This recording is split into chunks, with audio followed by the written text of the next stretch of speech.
नमस्कार दोस्तों। भारत का सच्चा मित्र इजराइल ने बहुत बड़ा एक्शन लिया है। ईरान पे बहुत बड़ा धमाका किया है। ईरान के सारे परमाणु ठिकाना को बम से उड़ा दिया है और पूरे दुनिया को चौंका दिया है। यहाँ तक कि खाड़ी के देश में दोस्तों हड़कंप मचा दिया है। गल्फ में हड़कंप मचा दिया है। पूरे दुनिया हैरान है कि आखिरकार इस समय इतना बड़ा एक्शन क्यों लिया इजराइल। पूरे दुनिया चौंक गया है दोस्तों। आप जानते हैं इस समय भारत और चीन के बीच में दोस्तों अशांति का माहौल बना हुआ है। दोनों देश के बॉर्डर पर दोस्तों सेनाएं खड़ी है।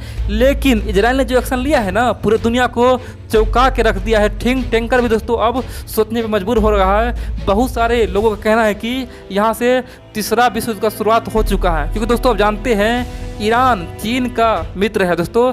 चीन के गोद में जाकर बैठा हुआ है, तो सबको लग रहा था कि चीन के बदौलत ईरान अपने देश में परमाणु बम बना रहा था। दोस्तों आप जानते हैं ना, ईरान का एक ही सपना है, परमाणु बम बनाना। और दोस्तों उस परमाणु बम बनाने के लिए ईरान किसी भी हद तक गिर सकता था, आप ये बात जानते हैं। और इसी कारण से ईरान अमेरिका से दुश्मनी मोल लिया, इसी कारण से भारत से दुश्मनी मोल लिया और पूरे दुनिया से अलग थलग हुआ। और दोस्तों उसी ईरान के परमाणु ठिकाना को इजराइल ने उड़ा दिया है। आप समझ सकते हैं आखिरकार ईरान को कितना बड़ा नुकसान हुआ है। दोस्तों ईरान उसका बदला लेगा, तो आप लोग पूरा वीडियो जानिए और देखिए आखिरकार हुआ क्यों है, ऐसा क्यों हुआ, इजराइल ऐसा बड़ा धमाका क्यों किया।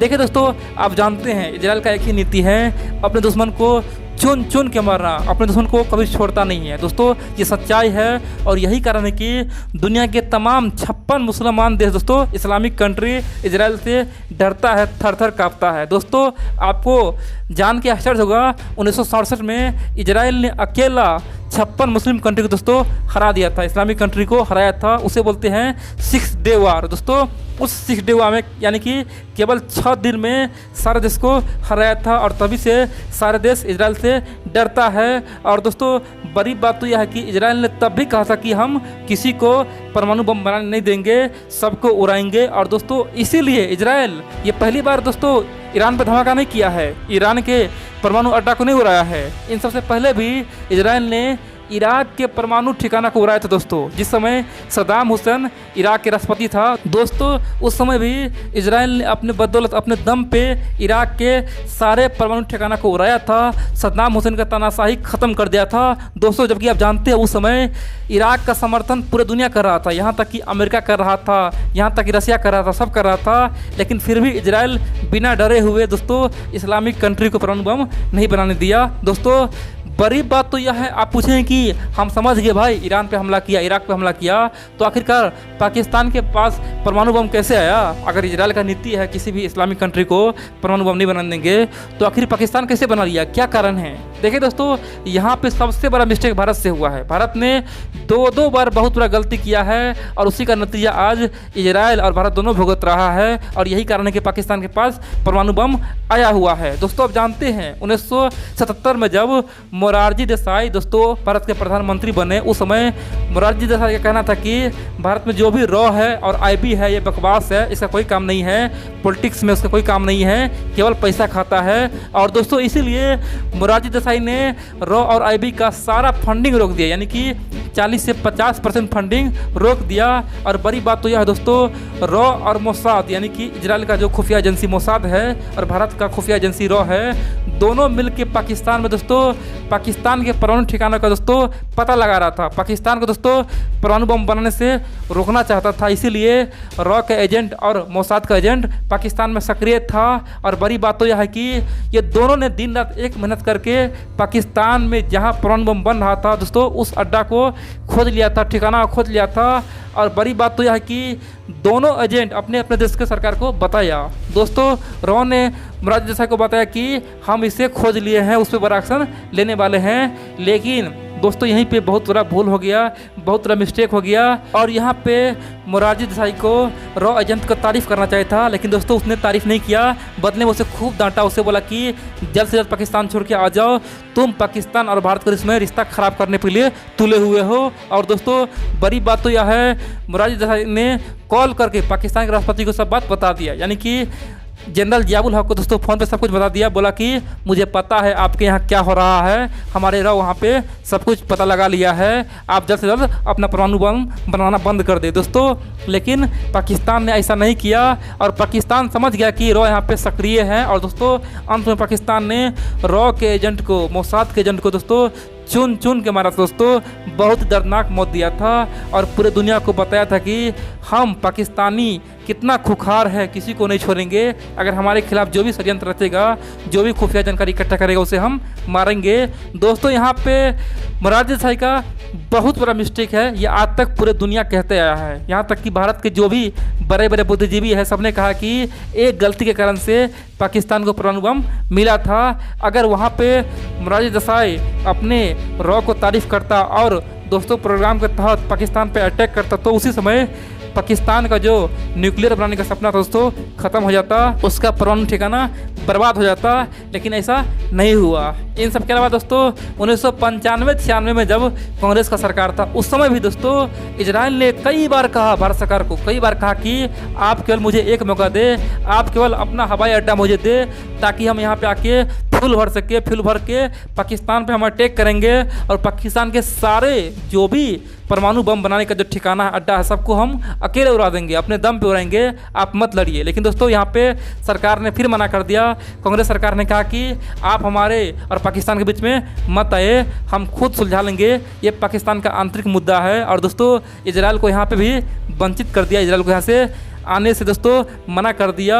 और आप कह सकते हैं कि 1998 में पाकिस्तान ने किस प्रकार से परमाणु बम बना के पूरी दुनिया को चौंकाया था। दोस्तों ये बहुत बड़ी बात है, भारत ने जो गलती किया है ना, उसी का सजा आज भारत भुगत रहा है। और यही चीज़ पूरी दुनिया कह रहा है कि इजराइल से सीखो। इजराइल अपने दुश्मन को कभी नहीं छोड़ता है, लेकिन भारत ने हर बार अपने दुश्मन को केवल छोड़ा ही नहीं है, उसे बढ़ावा भी दिया है। अब चलिए दोस्तों हम लोग मेन मुद्दे पर फिर से आते हैं। आखिरकार इजराइल ने फिर से 2020 में इतना बड़ा कारनामा कैसे किया और इजराइल को डरने लगा क्या पूरा इस्लामिक कंट्री उस पर हमला करेगा? दोस्तों वो जानता है इस्लामिक कंट्री में पावर है नहीं, केवल दोस्तों दिखावा करता है। चाहे सऊदी अरबिया हो, तुर्की हो, दोस्तों सब एक डरपोक देश है, इजराइल जानता है। क्योंकि दोस्तों जब युद्ध हुआ था उस समय इजराइल ने अपने दम पे तमाम देश को दोस्तों अपने इशारों पर नचाया था, सबको हराया था। और इजराइल ओपनली कहता है कि हम कभी भी खासतौर पे इस्लामिक कंट्री को परमाणु बम बनाने नहीं देंगे। पाकिस्तान बना लिया है, अब किसी को बनाने नहीं देंगे। जब तक इजराइल है तब तक ऐसा संभव है ही नहीं। और दोस्तों इसीलिए इस्लामिक कंट्री के सारे देश इजराइल से जलता है और हमेशा इजराइल को दोस्तों बर्बाद करने के लिए सोचता रहता है। अब यहाँ पे समस्या ये उत्पन्न होता है कि क्या यहाँ पे अमेरिका का हाथ हो सकता है क्या? अमेरिका इजराइल का समर्थन कर सकता है क्या?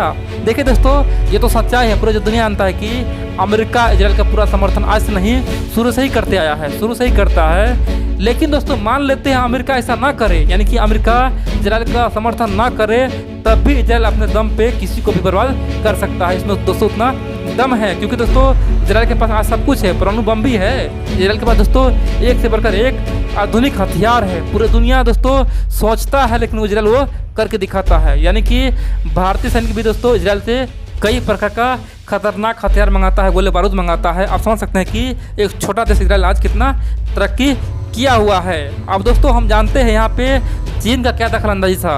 देखिए दोस्तों अब जानते हैं चीन ने आज से केवल 1-2 साल पहले ईरान को बहुत लोभ दिया था। ईरान को बोला था कि हम पूरे ईरान में जगह जगह पाइप लाइन बिछा देंगे, ईरान का तेल पूरी दुनिया खरीदेगा, ईरान बहुत अमीर हो जाएगा, ईरान में जगह जगह रेलवे ट्रैक बिछा देंगे, रोड बना देंगे। दोस्तों इस तरह का सपना ईरान को चीन ने दिखाया था। और बड़ी बात तो यह है कि जो ईरान को भारत ने हमेशा समर्थन किया है, दोस्तों आप जानते हैं ना, भारत ने ईरान को हर मंच पे समर्थन किया है, उसी ईरान ने भारत को धोखा दिया। और बड़ी बात तो यह है कि ईरान के विदेश मंत्री ने यहाँ तक कह दिया कि अगर भारत हमारा तेल नहीं खरीदेगा तो भारत का हम चावल नहीं खरीदेंगे, गेहूं नहीं खरीदेंगे। दोस्तों इस तरह का धमकी ईरान ने भारत को आज से महज 4 से 5 महीना पहले दिया था। इतना ही नहीं दोस्तों, जब दिल्ली में हिंसा हुआ था, दोस्तों आप जानते हैं ना, दिल्ली में दोस्तों दंगा हुआ था, उस दंगा को लेकर ईरान ने बहुत बड़ा बयानबाजी किया था। खासतौर पर ईरान के जो सबसे बड़ा नेता है अयतुल्ला खमेनी ने कहा था कि भारत में आज क्या हो रहा है, भारत में नरसंहार हो रहा है, मुसलमानों पे अत्याचार हो रहा है। और दोस्तों ईरान ने यहाँ तक कहा था कि भारत जल्द से जल्द सुधर जाए, नहीं तो भारत पे हम प्रतिबंध लगा देंगे, भारत के साथ रिश्ता ख़त्म कर देंगे। दोस्तों यहाँ पे भारत भी चौंक गया था कि जिस सांप को हम दूध पिला रहे थे वही सांप आखिर मुझे डस लिया। दोस्तों आप जानते हैं ना, ईरान के लिए भारत ने हमेशा अमेरिका से लड़ा है, अमेरिका के सामने में हमेशा ईरान का पक्ष रखा है। और दोस्तों यही कारण है कि ईरान फल फूल रहा था, लेकिन ईरान ने अपना चरित्र दिखाया। और बड़ी बात तो यह है कि चीन के साथ दोस्ती किया और दोस्तों उसी का नतीजा आज ईरान को मिल गया है। इजराइल ने उसी का बदला ले लिया है और इजराइल ने यह साफ कर दिया है कि चीन का दोस्त कोई भी हो गल्फ में, चीन का कोई भी मित्र हो, उसे हम ढूंढ के मारेंगे, चाहे ईरान हो पाकिस्तान हो, किसी को हम छोड़ेंगे नहीं। और दोस्तों आज इजराइल ने एक बार फिर साबित कर दिया है कि दुश्मनों को जैसे ही फन फैलाता है, जैसे सांप फन फैलाता है, तभी कुचल दिया करो ताकि आगे बढ़ ही नहीं पाए। और दोस्तों इजराइल का जो नीति है ना, इसीलिए पूरी दुनिया में तारीफ होता है। इजराइल का दोस्तों एक ही नीति है, दुश्मन को खड़ा होने से पहले मारो, नहीं तो आने वाले समय में यह एक भयानक रूप लेगा और आप पे बहुत बड़ा खासतौर पे हमला करेगा, आपके साथ अत्याचार करेगा और आप उस समय कुछ नहीं कर पाएंगे।